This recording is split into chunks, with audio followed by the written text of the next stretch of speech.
खून खा गई तू। निकल जा यहाँ से, तेरा अब यहाँ कोई काम नहीं है। दोस्तों, ये कहानी कानपुर देहात की है, जहां गांव के आखिर में एक पुराना सा घर था। ये घर था राजेश तिवारी का। वो गरीब तो नहीं थे, लेकिन अमीर भी नहीं थे। उनकी 2 बेटियां थीं, बड़ी बेटी राधा और छोटी बेटी सुनीता। राधा बचपन से ही बहुत भोली और संस्कारी थी। बचपन से ही वो दोनों बहनें साथ साथ पली बढ़ी थी। एक ही थाली में खाना खाती और एक साथ सोती। लेकिन जैसे जैसे उम्र बढ़ती गई, सुनीता के मन में एक अजीब सी जलन पैदा होने लगी। असल में गांव के लोग भी राधा की तारीफ करते थे। अरे देखो तो, राधा कितनी सीधी है, एकदम देवी जैसी, शांत और दयालु।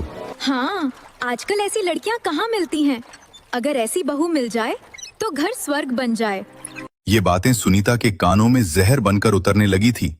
मैं सुंदर हूँ, होशियार हूँ, उसके पास तो ना अच्छी शक्ल है ना अकल, फिर भी सब उसी की तारीफ करते फिरते हैं। राधा को ये सब पता था, लेकिन वो चुप रहती थी, क्योंकि वो सोचती थी गीता मेरी छोटी बहन है, समय के साथ साथ समझ जाएगी। एक दिन राजेश तिवारी ने दोनों बेटियों को पास बुलाया और कहा, बेटा, अब तुम दोनों की शादी का समय आ गया है। राधा ने सिर झुका लिया, लेकिन सुनीता की आंखें चमक उठी। पहले राधा के लिए राघव का रिश्ता आया। राघव गरीब था और खेत में काम करता था, लेकिन वो नीयत का साफ और नेक दिल इंसान था।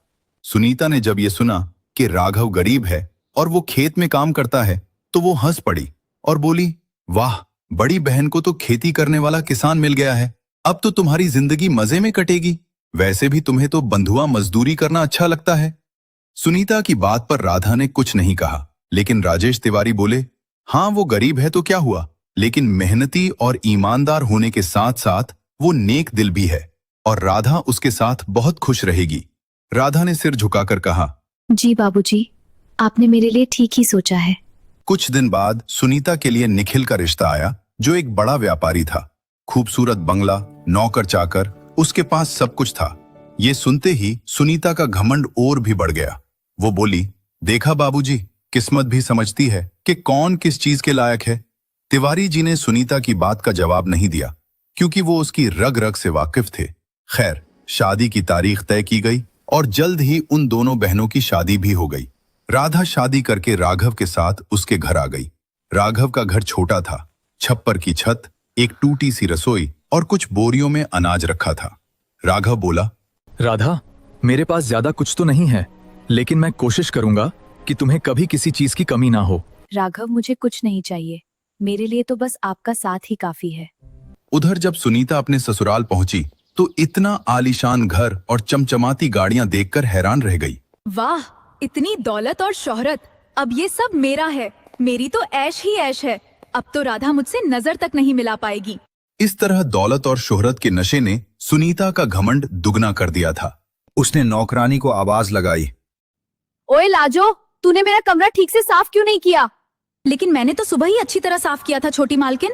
तो क्या मैं झूठ बोल रही हूँ? नौकर हो, नौकर की तरह रहो। चलो जल्दी से कमरा साफ करो। और हाँ, किसी नौकर को मेरे लिए नारियल पानी लाने को कहो। जी छोटी मालकिन, मैं अभी कह देती हूँ। इसी तरह दिन और महीने बीतते गए और तीज का त्योहार आ गया। वो दोनों बहनें अपने मायके आ गई। राधा ने साधारण सी साड़ी पहनी हुई थी और सुनीता ने रेशमी लहंगा पहना हुआ था। उसके हाथों में रंग बिरंगी चूड़ियां और गले में सोने का हार था। गांव की कुछ औरतें तीज का टोटका करने आई हुई थी। तभी सुनीता ने अपनी बहन का मजाक उड़ाते हुए कहा, और बताओ राधा, क्या चल रहा है? राघव जीजू खाना भी देते हैं या नहीं? अरे मैं तो भूल ही गई, उनके यहाँ तो खुद खाने के लाले पड़े हुए हैं, वो तुझे कहाँ से खिलाएंगे? सुनीता की कड़वी बातें सुनकर राधा का दिल टूट गया, लेकिन अपनी बहन को नीचा दिखाकर सुनीता को बड़ा मजा आ रहा था। दिन ढलने तक दोनों बहनें अपने अपने ससुराल लौट गईं। दिन उठती, चूल्हा जलाती, खाना बनाती और फिर पति राघव के साथ खेत चली जाती। वहां दिन भर मेहनत करती। शाम होते होते राधा थक कर चूर हो जाती थी, लेकिन उसने कभी शिकायत नहीं की। बढ़ने लगा। लोगों ने उधार समय पर वापस नहीं किया तो निखिल का पैसा फंस गया। अब उसकी सास कमला का लहजा भी बदल गया। बहू, अब श्रृंगार कम करो, घर के हालात को समझो और ये गहने मुझे दे दो, जरूरत पड़ने पर काम आएंगे। इस तरह सुनीता ने अपने सारे गहने उतारकर अपनी सास को दे दिए। जो सुनीता एक रानी की तरह रहती थी, अब उसके हालात अचानक से एक नौकरानी की तरह हो गए थे। उधर राघव ने एक बड़ा फैसला लिया। उसने कहा, राधा, अब हम सिर्फ फसल पर निर्भर नहीं रह सकते, अब हमें कुछ और भी करना होगा। राधा ने भी राघव का हौसला बढ़ाया और कहा, जी, जैसा आप सही समझे, मैं आपके हर फैसले में आपके साथ हूं। में की होती तो आज कम से कम वो निखिल की मदद तो करते। ये सुनकर सुनीता को बहुत बड़ा धचका लगा। उसे महसूस हुआ कि जिस दौलत और शोहरत को देखकर उसे घमंड हो रहा था, वो सब उसे सिर्फ एक कुत्ते की तरह मिल रहा था। इस तरह उन दोनों बहनों की जिंदगी एक नया मोड़ ले रही थी। जहां राधा की जिंदगी खुशहाली की ओर बढ़ रही थी, वहीं दूसरी तरफ गीता की जिंदगी धीरे धीरे तबाही की ओर बढ़ती जा रही थी। एक रात जोर की बारिश हो रही थी। सुनीता रसोई के एक कोने में बैठी थी। रो रोकर उसकी आंखें सूजी हुई थी।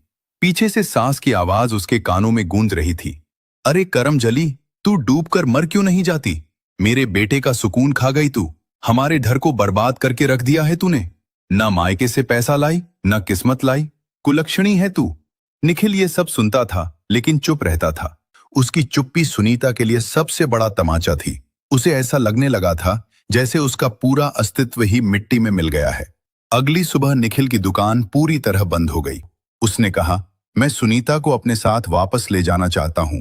राधा ने उसे घूरते